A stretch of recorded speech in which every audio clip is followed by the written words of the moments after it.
ज्ञानाञ्जनशलाकया चक्षुरुन्मीलितं येन तस्मै श्रीगुरुवे नमः।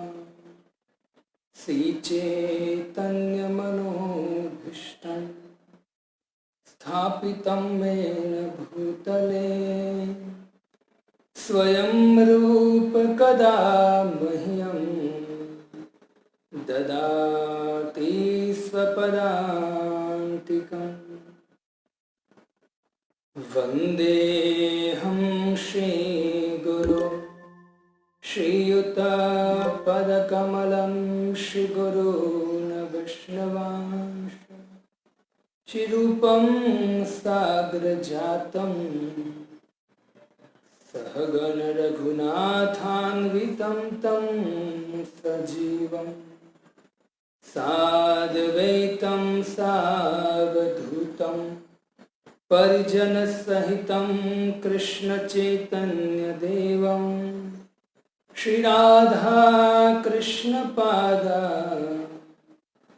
सहगण ललिता विशाखान्वितांश्च नमो विष्णुपादाय कृष्णप्रेष्ठाय भूतले श्रीमते भक्तिवेदान्त स्वामिन्निति नामिने।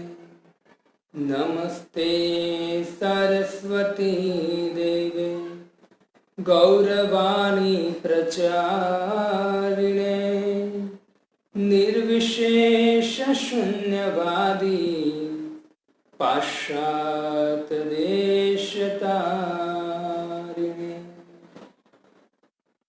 वाञ्छात्कल्पतरुभ्यश्च कृपा सिन्धुभ्य एव च पतितानां पावनेभ्यो वैष्णवेभ्यो नमो नमः। जय श्री कृष्ण चैतन्य प्रभु नित्यानंद श्री अद्वैत गदाधर शिवासादि गौर भक्तवृंद। हरे कृष्णा कृष्णा कृष्णा हरे हरे, हरे राम राम राम हरे हरे। हरे कृष्णा। श्रीमद् भगवद गीता सत्र में सभी भक्तों का पुनः हार्दिक स्वागत है। आज हम श्रीमद् भगवद गीता 8वें अध्याय जो हम रेगुलर श्रवण कर रहे हैं, तो 8वें अध्याय जिसका शीर्षक है भगवत प्राप्ति, उनका श्लोक है 12 नंबर। तो आज हम 12 नंबर का श्लोक का श्रवण करेंगे। वैसे देखा जाए तो थोड़ा जटिल है, हम 4-5 दिन से जो श्लोक का कर रहे हो थोड़ा जटिल है, लेकिन उनको भी समझना बहुत जरूरी है। भगवान ने योग के बारे में भी बहुत कहा है और योग और भक्ति में श्रेष्ठ क्या है उसको दिखाने के लिए भगवान ने योग का भी बहुत निरूपण किया है। तो आइए हम उस 8.12 का श्लोक का उच्चारण करें, उनके बाद कुछ व्याख्या करने का प्रयत्न करेंगे। सर्वद्वाराणि संयम्य मनोहृदि निरुध्य च मूर्ध्याधायात्मनः प्राणा अस्तितो योगधारणा। सर्वद्वाराणि संयम्य मनोहृदि निरुध्य च मूर्ध्याधायात्मनः प्राणा अस्तितो योगधारणा। सर्वद्वाराणि संयम्य मनोहृदि निरुध्य च मूर्ध्याधायात्मनः प्राणा अस्तितो योग धारणा।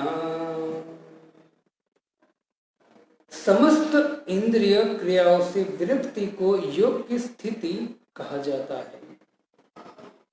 इंद्रियों के समस्त द्वारों को बंद करके तथा मन को हृदय में और प्राणवायु को सिर पर केंद्रित करके मनुष्य अपने को योग में स्थापित करता है।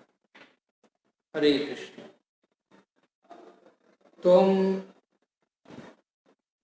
भगवान की शिक्षाओं को श्रवण कर रहे हैं। तो यहाँ जो अर्जुन है, अर्जुन ने 10वें श्लोक में कहा, 10वें श्लोक में कृष्ण ने कहा कि अभ्यास योगी अपने प्राणों को भावों के बीच में ले जाता है। तो मान लीजिए अर्जुन ने प्रश्न किया कि प्रभु के भाव को प्राण में ले जाते हैं तो योगी को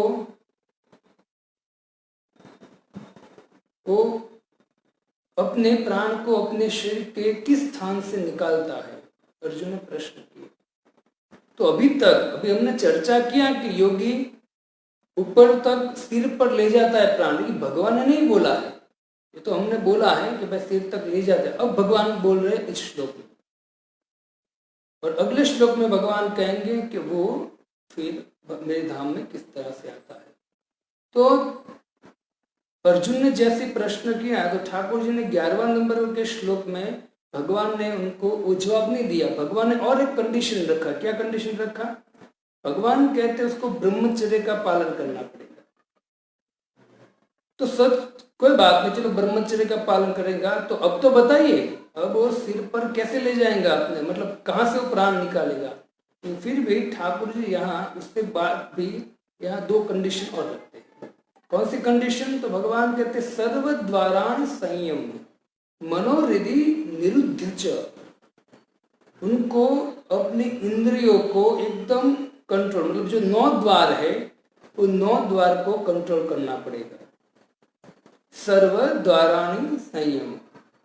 9 द्वार कौन से हमने चर्चा की, और एक बार बोलता हूं, आपको ध्यान से श्रवण कीजिए।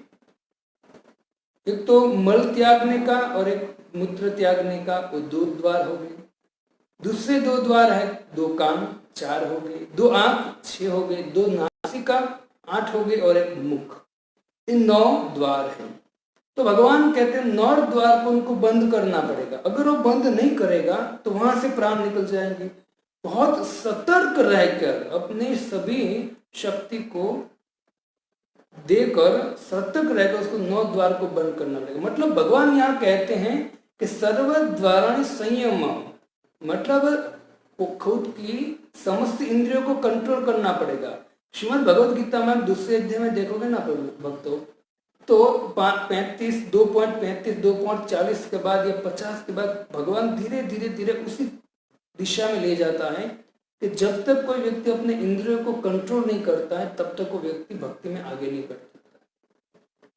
हम भले कुछ भी करें भक्ति में, लेकिन अगर हमारे इंद्रिय कंट्रोल में नहीं है, इंद्रिय कंट्रोल में नहीं मतलब क्या करना चाहिए? तो भगवान कहते सर्व उपाधि विनिर्मुक्त तत्परत्व निर्मलम ऋषिकेन ऋषिकेश सेवनम भक्ति उच्चते। ऋषिकेश भगवान का नाम है। ऋषिकेन इंद्रियों को कहते हैं। तो भगवान कहते हैं कि समस्त उपाधि को छोड़कर समस्त इंद्रिया को मेरे में लगाना पड़ेगा, तब जाके आप आध्यात्मिक उत्थान कर सकते हो। भगवद गीता में तो वहां तक ठाकुर जी ने कह दिया है कि एक इंद्रियाणाम ही चरताम यन मनोनुविधीयते तदस्य अर्ति प्रज्ञा वायु नाम मिमाम बसी। अगर आपकी 6 इंद्रिया है, मतलब 5, वैसे तो अनेक इंद्रिया है, मतलब 5 ज्ञान है, 5 कर्म इंद्रिया है, उस इंद्रियों को आपने संयम नहीं किया ना, तो आप कितना भी ज्ञान प्राप्त करोगे, देखिए वो ज्ञान टिकेगा नहीं। जिस तरह से एक पात्र होता है, उस पात्र में छेद होते, 10-12 छेद होते, तो टिकेगा नहीं, वो टिकेगा। इसलिए भगवान यहाँ कहते हैं कि तुझे द्वार को बंद करना पड़ेगा। कौन से द्वार? इंद्रियों के द्वार को। जब तक योगी इंद्रियों के द्वारों को बंद नहीं करता है तब तक वो जो उनका गंतव्य है, क्या गंतव्य है, वो अपने 6 प्राणों को, 6 चक्रों को लांघ कर प्राण को भौं के बीच में ले जाएंगे और वहां से उसको सिर से लेकर जहां भी उनको जाना है वहां प्रयाण करना चाहता है, लेकिन वो नहीं होगा जब तक भगवान के सर्व द्वारान संयम, जब तक वो इंद्रियों को संयम नहीं करता है तब तक ये नहीं हो सकता है, तब तक उसको योग की धारणा नहीं हो सकती। देखो इससे पहले श्लोक में मैंने आपको बोला, प्रभुपाद तात्पर्य में लिखते हैं, भगवान भी कहते हैं कि जो व्यक्ति पूर्ण रूप से कृष्ण भावनामृत हो चुका है उनको इस योग, ये जो क्षर चक्र को भेदने की जरूरत नहीं है, वो अपने आप सब उसको मिल जाते हैं भक्ति के द्वारा। क्यों? क्योंकि योग ज्ञान कर्म से श्रेष्ठ भक्ति है और भक्त की क्रिया भगवान ने सभी जगह दिया है, लेकिन यहाँ भगवान योग की क्रिया के द्वारा मुझे कैसे प्राप्त कर सकते हो, तो भगवान वो क्रिया समझा रहे हैं।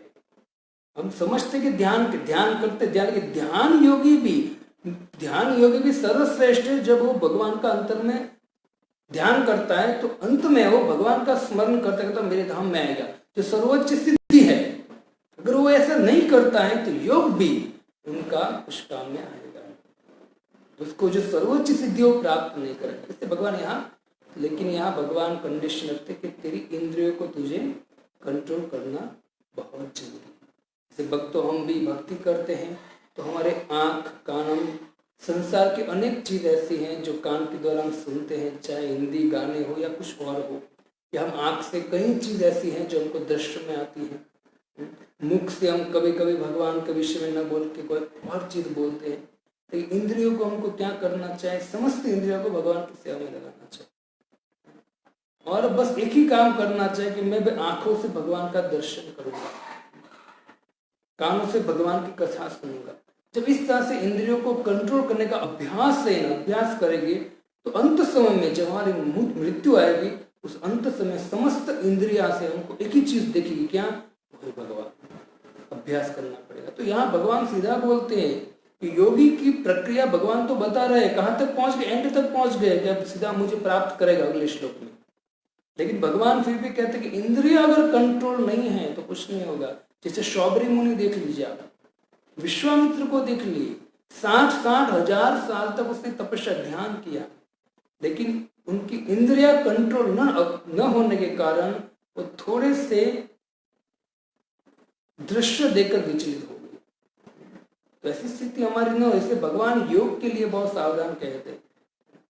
देखो विश्वामित्र जब मेनका सामने आए वो विचलित हो गए, लेकिन उसके बाद आप देखिए विश्वामित्र को पछतावा हुआ और विश्वामित्र ने सोचा कि नहीं, अब मैं ऐसा योग करूंगा, अब मैं इसे फजीयत में नहीं पढ़ूंगा, क्योंकि जब इंद्रिय कंट्रोल नहीं होते तो हमारा 60,000 नहीं 160,000 वर्ष भी तपस्या किया तो सब फेल हो जाएगा।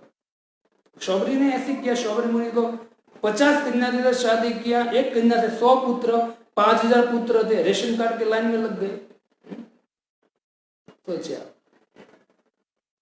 घास की लाइन में लग गए बेचारे, कुछ तो करना है, तो पछताए। फिर सोचा कि अब योग करूंगा, लेकिन अब मेरी इंद्रियों को मैं कंट्रोल करूंगा। तो योगी तब तक सक्सेस नहीं होता है जब तक वो अपने इंद्रियों को कंट्रोल नहीं करे। इससे भगवान इस श्लोक में पहले ही किया कि सर्वद्वाराणि, दूसरी कंडीशन रखा है कि अपने मन को, अभी तक भगवान ने मन की बात नहीं किया है, यहाँ इंद्रियों की बात की है और मन की भी बात कर दिया कि उनके मन को योगी को अपने मन को हृदय में अवरुद्ध कर निरुद्ध करना चाहिए, मतलब वहां स्थापित करना पड़ेगा। और स्थापित करके किसका ध्यान करना पड़ेगा? तो परमात्मा का ध्यान करना पड़ेगा, मतलब मेरा ध्यान करना पड़ेगा।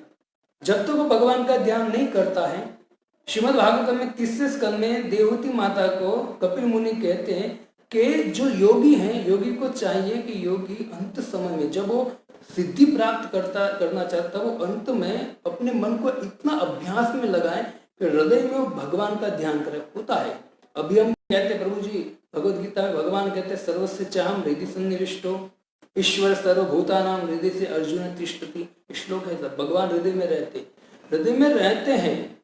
हमको विश्वास भी है, लेकिन अभी हम उनका दर्शन नहीं कर पा रहे। राइट?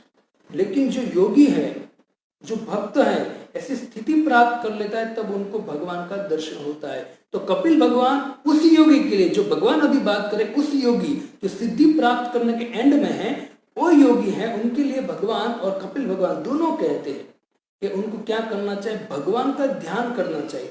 किसका, कैसा ध्यान करना चाहिए? कपिल भगवान कहते भगवान की कमल जैसी आंखों का ध्यान करना चाहिए। भगवान की आंख कमल की पंखड़ी जैसी है। मैं मंदिर में सुबह जब मैं शायद चैंटिंग करने गया था 3:15 साढ़े 3 बजे सुबह, तो हमारे मंदिर के गेट पर भगवान के जो गोलोक धाम है, तो उसमें गेट कीपर कौन है? जय और विजय। तो यहाँ भी जय और विजय का विग्रह है। तो जैसे मैं आगे गया और वहाँ देखा तो पहले मैंने वहाँ जाकर मैं प्रणाम करता हूँ जय विजय को, और उसके बाद चैंटिंग चालू करता हूँ।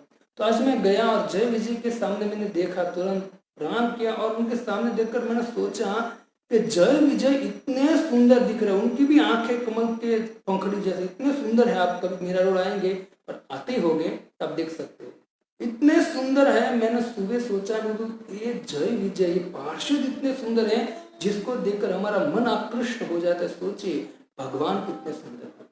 और ये जो जय विजय है वो नित्य भगवान का दर्शन करते हैं, इसलिए मैंने हमको उनसे मांगना चाहिए कि आप भगवान का दर्शन। तो कहते हैं कि आपको भगवान की आंखों का चिंतन करना चाहिए, देखना चाहिए उनको, भगवान के मुख को निहारना चाहिए, भगवान के नीलांबुज श्यामल कोमल अंग, नीले शरीर को भगवान को ध्यान करना चाहिए।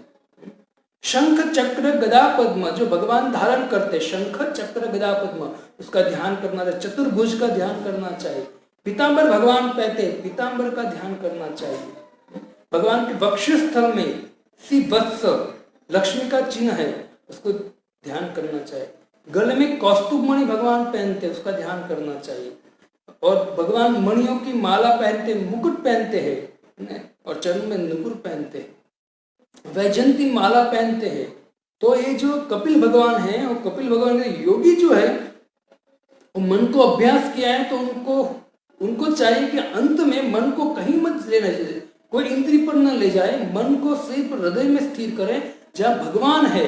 और जो भगवान है चतुर्भुज रूप में है, तो भगवान का ध्यान करना चाहिए। तो बहुत सुंदर कपिल भगवान कहते हैं उसको भगवान का ध्यान ही करना चाहिए इसी अवस्था में। अगर वो अंत तक पहुंच गया है, थोड़ी सी भी मिस्टेक हो गई मन के द्वारा, तो उसको सिद्धि प्राप्त नहीं होगी। देखो भक्तों, योग है ना, इतना कठिन है ना, हमको बोलने में भी सुनने में भी कठिनाई लगती है। इसको करेंगे तो पसीना आ जाएंगे, कुछ नहीं होगा। खाली योग, हम योग की बात आती है तो बस ऐसे सोचते कि भाई पैर ऊपर और सिर नीचे, है ना। नहीं, ये योग नहीं है। योग का अर्थ है ये, हमको योग में सिद्धि चाहिए तो ये है। ये जो रामदेव बाबा करा तो योग ठीक है, उस शरीर के लिए ठीक है, शरीर को स्वच्छ रखने के लिए, स्वच्छ रखने के लिए हम वॉकिंग करते या कुछ कसरत कर लेते, लेकिन शरीर कब तक रहेगा। वास्तविक योग भी वो है जो व्यक्ति अंतरात्मा में भगवान का ध्यान करे, और भगवान ने जो नियम बनाए हैं उस नियम के अनुसार ध्यान करे, और उस ध्यान में उत्तीर्ण होकर वो अंत में अपना शरीर छोड़े, जैसे अभी हम चर्चा कर रहे हैं। अब आप सोचिए 3-4 दिन से हम जो चर्चा करें उससे होगा, हमसे होगा ही नहीं, असंभव है वो। इससे भगवान कहते हैं कि भाई ये खाली कलयुग में तो खाली सुनने की बात है और कहने की बात है, ये होने वाला नहीं है हमसे, चाहे वक्ता हो या श्रोता हो। तो क्या करना है, तो भगवान कहते हैं कि कुछ नहीं करना है। कलयुग में एक ही आधार है, हरे कृष्ण कृष्ण कृष्ण हरे हरे, हरे राम राम राम हरे हरे। तो कपिल भगवान कहते हैं कि योगी को ध्यान करना चाहिए। योगी की दृष्टि जो होती है भक्तों, हमारी तरह नहीं होती है। ध्यान से श्रवण कीजिए आप। हम जैसे हम कोई चीज को ऐसे देखते हैं तो हमारे पलक के नीचे गिरते ऊपर होती है, नीचे गिरते ऊपर होती है।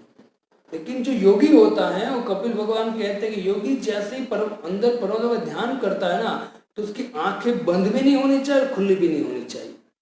अर्ध मिलित आंखों से वो भगवान का ध्यान करना होना चाहिए। और वहां भगवान कपिल कहते कि जो योगी है हमारी मतलब सामान्य मनुष्य की तरह नहीं है, उसकी आंखें पलक बंद नहीं होगी, वो निरंतर भगवान का दर्शन करेगा। जैसे ही भगवान का ध्यान हुआ तो निरंतर भगवान का दर्शन कर सकता है, उतनी शक्ति उसमें आ जाती है। जैसे देवता है तो देवताओं की पलक नहीं झपती है, वो हमारी तरह ऐसे बारंबार पलक नहीं झपती, उसकी कंटिन्यू ऐसे वो देख सकते हैं, उसको पलक झपने की जरूरत नहीं है देवताओं की। इसलिए हमारे और देवताओं के शरीर में डिफरेंट है। आप देखिए गोपियां हैं जो वृंदावन की, तो वृंदावन की गोपियां भगवान के पलक गिरती तो तुरंत वो ब्रह्मा जी को गालियां देती। विधि जड़ तपोधन रस शून्य तार मन, नहीं जाने योग्य सृजन। ये जो ब्रह्मा है वो जड़ हो गया है, तपस्या कर करके जड़ हो गया है। होता है बहुत तपस्या करते हैं व्यक्ति बहुत कठोर हो जाता है। तो गोपियां ब्रह्मा जी को बुलाना देती हुई कहते हैं कि जो ब्रह्मा है ना, जो सृष्टि बनाई है, वो ब्रह्मा का हृदय कठोर हो गया है, उसको कोई रस का मालूम ही नहीं है कि वास्तव में प्रेम क्या है। हमारे सामने कृष्ण है, कमल नयन भगवान है, जिसको देखते देखते कोई व्यक्ति मतलब तृप्त नहीं होता है। तो भगवान हमारे सामने है और हमको दो आंखें दी है, चलो दो आंख दिया तो भी कोई प्रॉब्लम नहीं, दो आंखों में पलक दे दिया है तो बारंबार गिरते।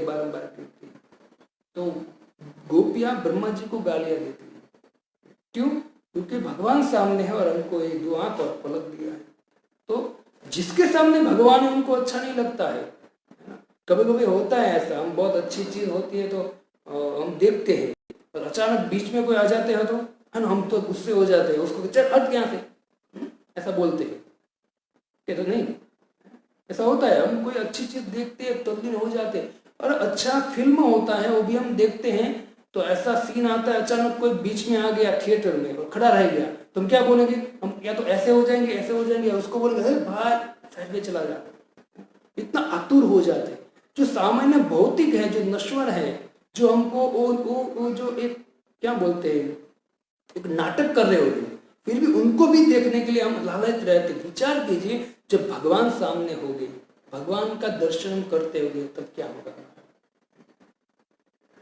तो इतने सुंदर हम सोच भी नहीं सकते, इतने सुंदर है भगवान। शास्त्र पढ़िए और जिसने भगवान का दर्शन किया है ना, उनकी बात हमको माननी चाहिए, उनके पद चिन्हों पर हमको चलना चाहिए।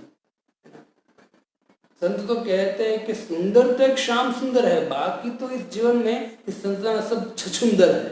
बाकी श्याम सुंदर है कि सुंदर है ना, बाकी सब हार्ड मास के पुतले हैं। अभी युवा ने कल बुढ़े हो जाएंगे और फिर मर जाएंगे। तो वास्तव में जो सुंदर है ना, श्याम सुंदर है। तो कपिल भगवान कहते कि भगवान का दर्शन करते हैं। भौतिक जगत में देखने की लालसा है, वो कभी भी पूर्ण नहीं होती है। हम इसको देखा, फिर वहां देखा तो देखते रहते, ये अच्छा है, वो अच्छा है, वो अच्छा है, पूर्ण होता ही नहीं है। लेकिन कपिल भगवान कहते कोई व्यक्ति अगर वो जो दृष्टि को तृप्त करना चाहता है, पूर्ण करना चाहता है ना, तो उनको निरंतर भगवान श्याम सुंदर का दर्शन करना चाहिए, तो व्यक्ति पूर्ण हो जाएगा, तृप्त हो जाएगा अपनी आंखों के द्वारा। वैसे कान भी अनेक चीज सुनना चाहता है, नाक भी अनेक चीज सूंघना चाहता है, लेकिन जब कोई व्यक्ति भगवान को ग्रहण करेगा तो उनकी इंद्रिय अपने आप पर तृप्त हो जाएगी। तो बहुत सुंदर यहाँ बता रहे हैं कि भगवान का दर्शन सुंदर वस्तु को देखने की चाह पूरी कर देता है। हमारी इस भौतिक जगत की सुंदरता को देखने की चाह पूरी कर देता है। क्यों? क्योंकि भगवान को देख लिया तो उससे सुंदर कुछ है ही नहीं, तो हम दूसरा देखने का प्रयत्न नहीं करेंगे। ब्रह्मा जी कहते हैं कि कोई व्यक्ति अगर भगवान के रस का टेस्ट चख लेता है ना, तो उनको भौतिक चीज का कुछ भी चीज दोगे उनको अच्छा नहीं लगेगा, क्योंकि वो हायर टेस्ट उसने चख लिया है।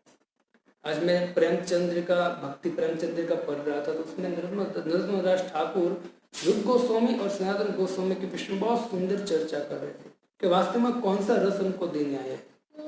तो बहुत सुंदर प्रेम भक्ति चंद्रिका जो ग्रंथ है उसमें नरोत्तम दास ठाकुर बहुत सुंदर कहते हैं, रूप गोस्वामी सनातन गोस्वामी। वास्तव में रूप गोस्वामी और सनातन गोस्वामी हमको ऐसा रस दिया है ना, भक्ति रसामृत कुपम, बहुत सुंदर वहां श्लोक है। मैं सुंदर पढ़ रहा था तो मैं बहुत सारे प्रश्न आए, लेकिन उस तात्पर्य में नरोत्तम दास ठाकुर जो है तो बहुत सुंदर तात्पर्य देते तो समझ में आया। तो हमको ये सब ग्रंथ हैं जो हमारे नरोत्तम दास ठाकुर, विश्वनाथ चक्र ठाकुर, रूप गोस्वामी ने दिया है, वो ग्रंथ को पढ़ना चाहिए। तो भगवान सुंदर है, बाकी संसार में जो भी है वो सुंदरता के नाम से दिखावा है।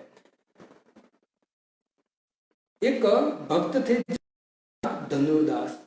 तो धनुर्दास भक्त जो थे, उनकी पत्नी, पहले उसका नाम धनुर्दास नहीं था, लेकिन उनकी पत्नी इतनी सुंदर थी और इतने आकृष्ट था वो व्यक्ति, तो उनकी पत्नी चलती थी तो छाता लेकर आगे आगे चलता था, उल्टा चलता था। उनको लगता था कि मेरी पत्नी के अलावा कोई सुंदर है ही नहीं, और वो चाहते थे कि मैं बारंबार उनको देखता रहूं।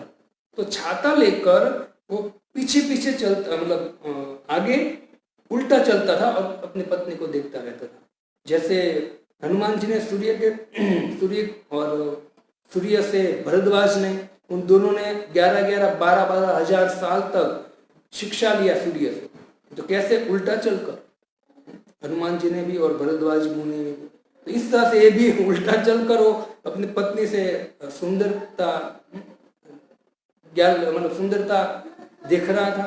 तो रामानुजाचार्य ने, रामानुजाचार्य संप्रदाय के आचार्य, उसने देखा कि जो ये व्यक्ति है वो अपनी पत्नी में कितना आसक्त है, एक हाड़ मास के पुतले में कितना आसक्त है।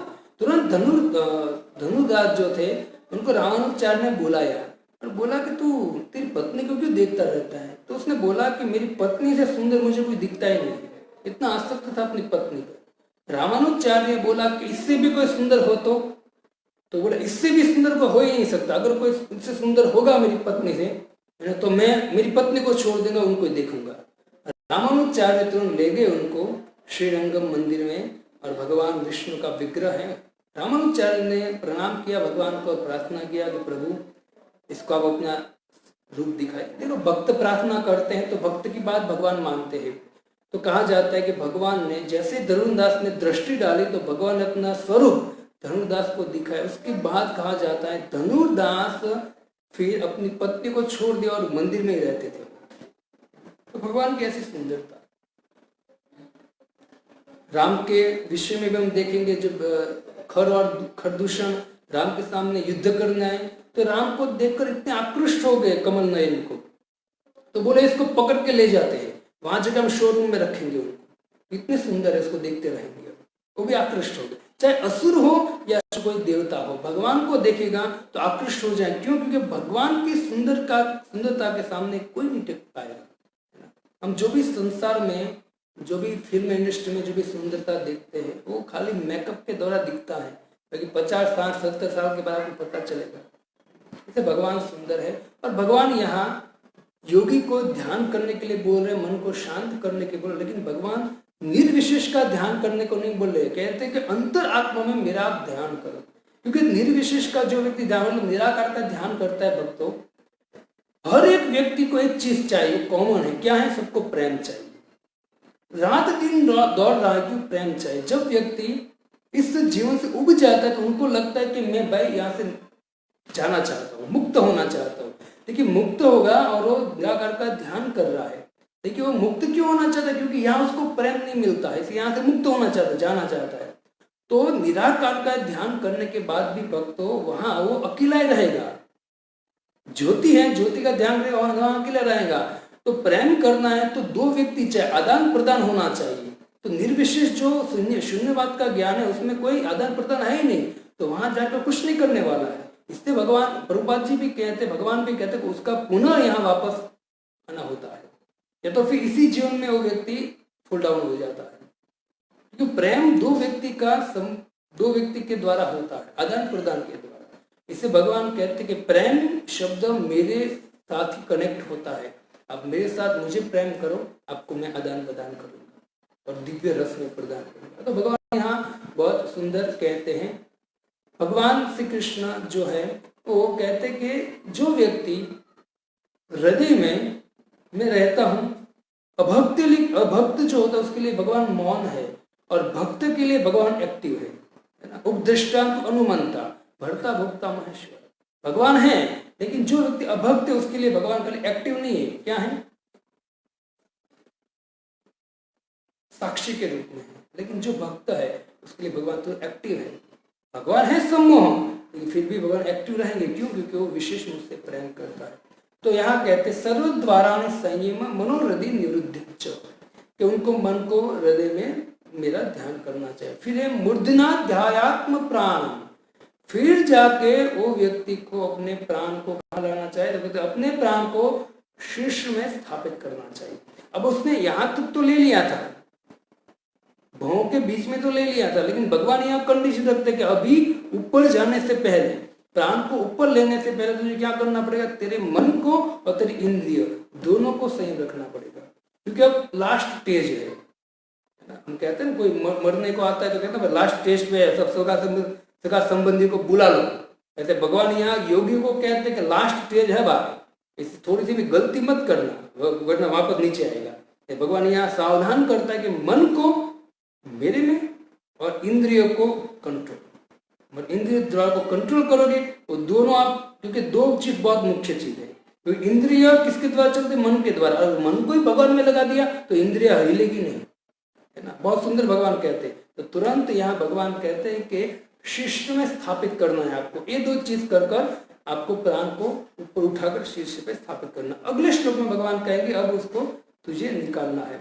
लेकिन यहाँ भगवान इतना कहते हैं कि योगी का जो मार्ग है वो क्लियर होना चाहिए। पहले उसको क्लियर होना चाहिए कि मुझे मेरी इच्छा के अनुसार जाना है कुछ लोक में, या फिर मुझे भगवान के धाम में जाना है। कंफ्यूज नहीं होना चाहिए। वैसे कंफ्यूज होता ही नहीं, अगर कंफ्यूज होगा तो या तो भगवान का ध्यान करेगा, नहीं करेगा तो अपनी इच्छा से जाना पड़ेगा। तो भगवान इतना खाली कहते हैं कि योगी वास्तव में कंफ्यूज नहीं होना चाहिए, नहीं होता है, इसलिए कंफ्यूज एक क्लियर होना चाहिए। मुझे यहाँ तक जाना है और वहाँ तक जाने का रास्ता क्लियर करने के लिए हमको वहाँ तक पूरा मेहनत कर लेना चाहिए। तो भगवान यहाँ कहते हैं कंफ्यूज नहीं होना चाहिए। और चौथा स्टेज भगवान कहते हैं कि अस्थितो योग धारणा। योग धारणा में स्थित होना मतलब योग की धारा से स्थित होके जो व्यक्ति हैं वो श्री कपिल भगवान कहते भागवतम में कि जिसका चिंतन करते हो, ध्यान करते हो, उससे प्रेम हो जाएगा। और अंतिम तेज है, जब कोई व्यक्ति भगवान का ध्यान करता है ना तो अंतिम भक्ति में स्थिर हो गया। मतलब भगवान का ध्यान कर तो भक्ति में स्थिर हो गया, व्यक्ति कर रहा है योग लेकिन भगवान का ध्यान करे तो भक्ति है, वो भक्ति योग हो गया वो।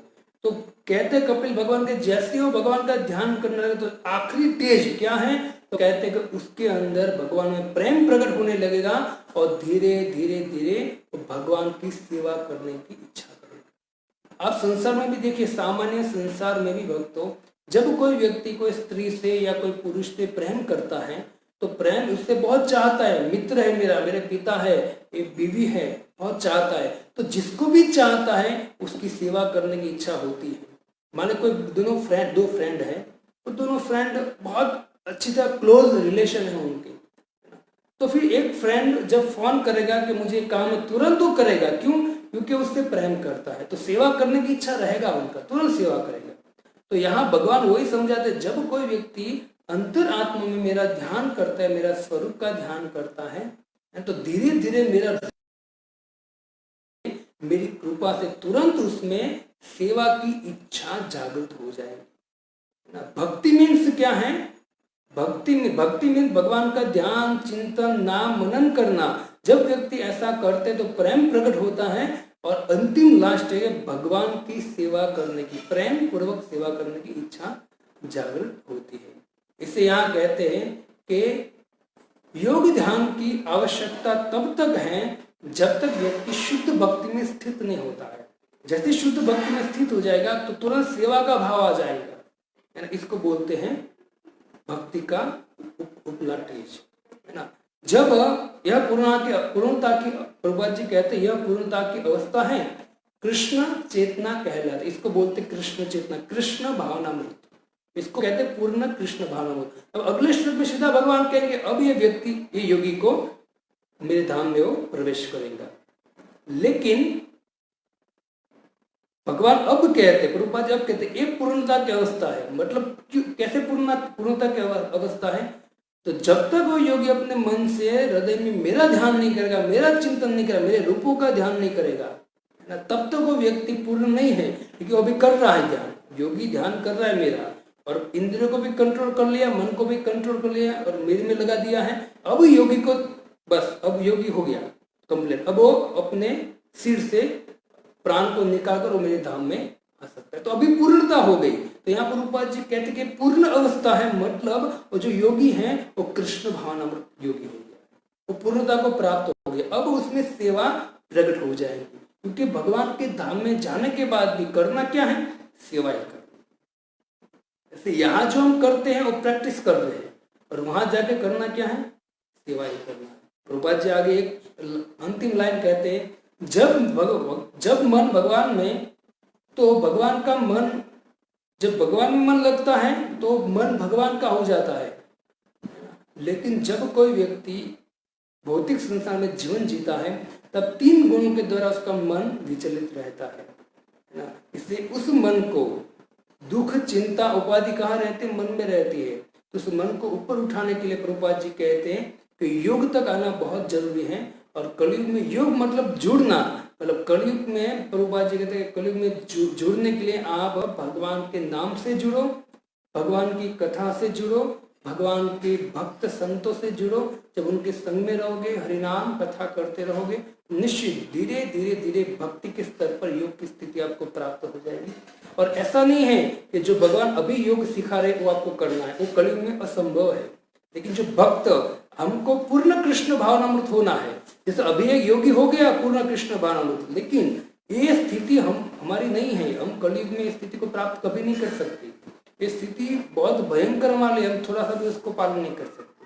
लेकिन प्रभुपाद जी कहते हैं कृष्ण भावनामृत बनने के लिए कलयुग में क्या करना है, भगवान का नाम लेना है, भगवान की कथा श्रवण करना है, सेवा करनी है भगवान की।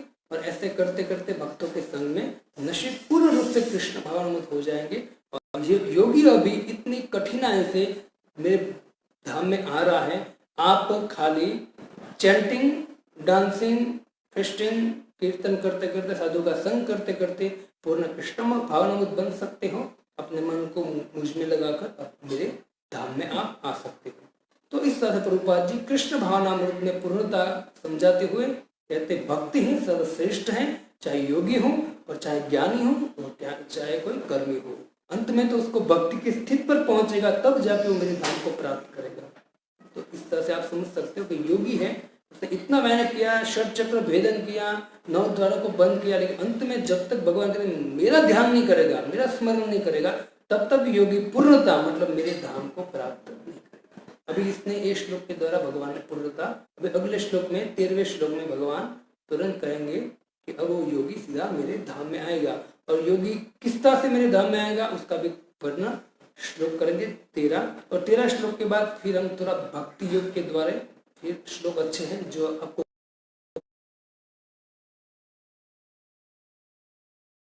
कठिनाई ना पड़े समझने में, तो बहुत अच्छे श्लोक इसके बाद श्रवण करेंगे। 13वां श्लोक कल हम श्रवण करेंगे। आप ध्यान से श्रवण कर रहे हो, धन्यवाद। और आप कल वापस पुनः हम 7 बजे मिलेंगे। अब अपना कीमती समय निकालकर श्रवण कीजिए 8वां अध्याय।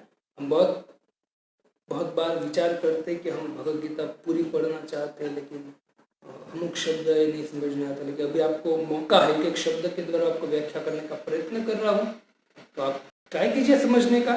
और न समझ में आए तो जब भी हम सामने मिलेंगे तो प्रश्नोत्तरी होगी। ठीक है, हरे कृष्णा। श्रील प्रभुपाद।